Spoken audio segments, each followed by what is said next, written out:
का स्वागत है और आज हम लोग आपके साथ मिलकर शिक्षण विधियां पढ़ने जा रहे हैं, जहां पे आज की जो शिक्षण विधि का टॉपिक है महत्वपूर्ण है, वो बाल केंद्रित शिक्षक विधियां हैं। जी हाँ, अगर आपको भी दिखाई दे रहा होगा कि आज की जो हम लोग टॉपिक पढ़ने जा रहे हैं ये है बाल केंद्रित शिक्षण विधियां। इसमें सबसे जो प्रमुख है वो है खेल विधि। पहले तो इसके बारे में जान लेते हैं, समझ लेते हैं कि जो बाल केंद्रित शिक्षण विधि है इसका मेन कहने का मतलब क्या है। मैंने ऐसा शिक्षण विधि जिसमें जो बालक है ना, जो हमारा बालक है ये हमारा केंद्र बिंदु में होगा। ये बालक क्या होगा? केंद्र बिंदु में होगा। माने शिक्षक की जो भूमिका होगी वो बच्चों को सिखाने में होगी और उसको सिखाने के लिए सारा जो शिक्षण होगा वो बालक के ऊपर होगा। इसमें पहला जो आता है वो खेल विधि आता है।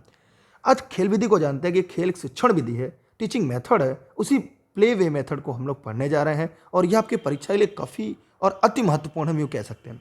खेल विधि के जनक फ्रॉबेल है। एक सवाल आता है कि खेल विधि के जनक कौन है, तो फ्रॉबेल है। लेकिन वर्तमान में खेल प्रविधि के जन्मदाता यूरोप के प्रसिद्ध शिक्षा शास्त्री हेनरी कॉल्डवे कुक है। ये बहुत ही इंपॉर्टेंट है और आप इसकी स्क्रीनशॉट अपने पास जरूर सुरक्षित रख लीजिएगा, क्योंकि ये ऐसी नोट्स है जो इलेनी विद दुर्गेश की तरफ से आप सभी के लिए काफ़ी महत्वपूर्ण है।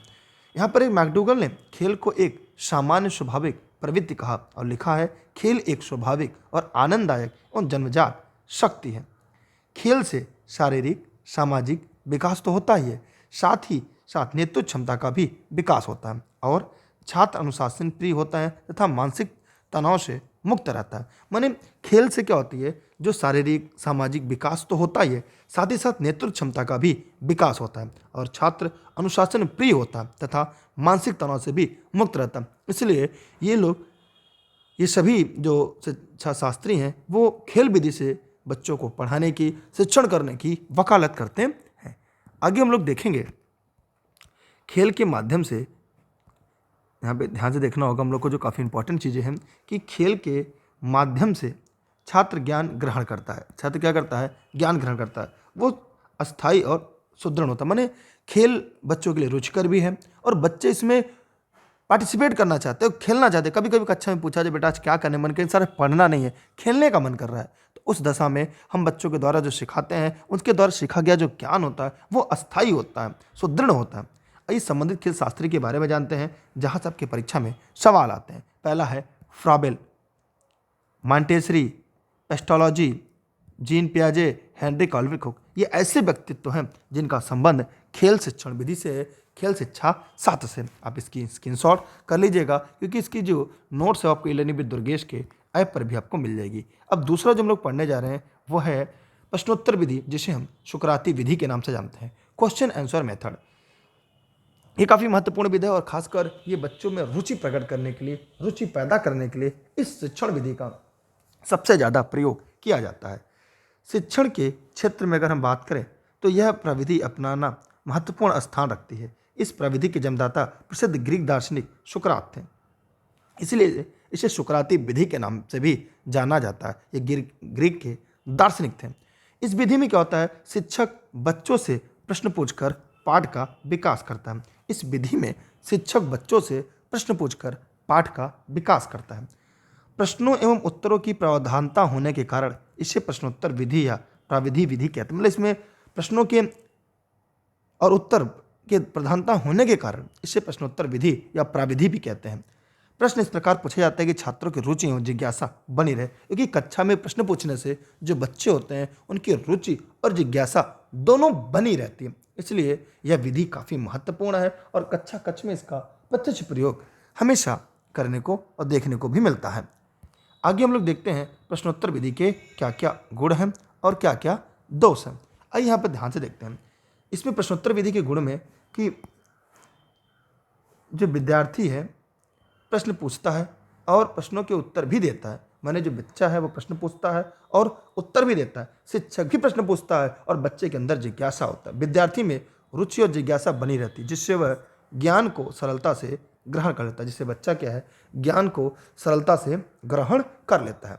प्रश्नोत्तर विधि में छात्र से पूर्व ज्ञान से संबंधित प्रश्न भी शिक्षक पूछता है। प्रश्नोत्तर जो विधि है इसमें छात्र से पूर्व ज्ञान से संबंधित प्रश्न भी शिक्षक पूछता है।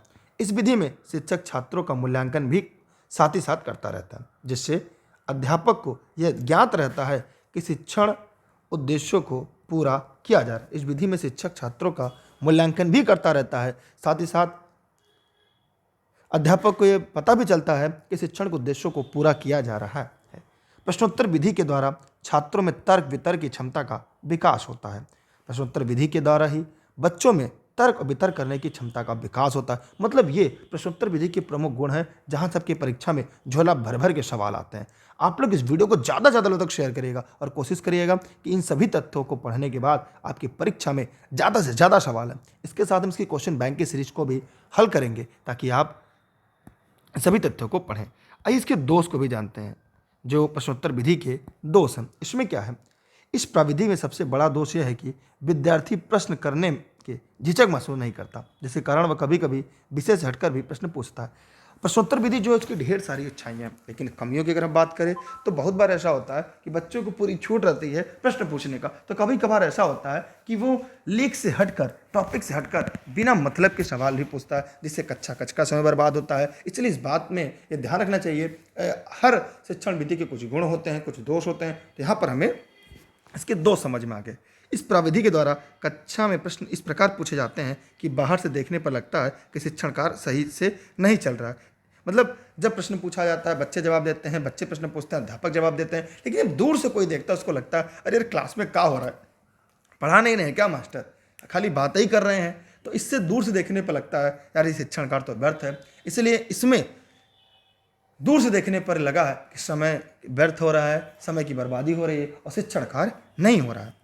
यह प्रविधि उच्च स्तर पर अधिक उपयोगी। लेकिन अगर हम बात करें ये जो प्रश्नोत्तर विधि क्वेश्चन आंसर मेथड है, ये बड़े कक्षाओं के लिए सबसे ज़्यादा उपयोगी। अगर हम छोटी कक्षा की बात करें तो जहाँ पे छोटी कक्षा है, प्राइमरी कक्षा, वहाँ पे बच्चे के अंदर ऐसे सवाल पूछकर कहीं ना कहीं वो कहेंगे चल इधर कल से स्कूल नहीं जाएंगे, हमारे सर जी हमारे मैडम जी ऐसे सवाल पूछे थे, हम रेबे ना करें, तो बच्चा बेइज्जती भी महसूस करता। लेकिन जब बच्चा बड़ा हो जाता है, बड़ा होने लगता है, उच्च कक्षाओं में जाता है, तो उसके मन में बहुत सारे सवाल आते हैं हमेशा, और वो कुछ ना कुछ नया सोचता रहता है, उसके मन में ढेर सारी जिज्ञासाएं आते हैं। तो उस जिज्ञासाओं को खत्म करने के लिए, समाप्त करने के लिए ये शिक्षण विधियां काफ़ी हद तक महत्वपूर्ण होती हैं।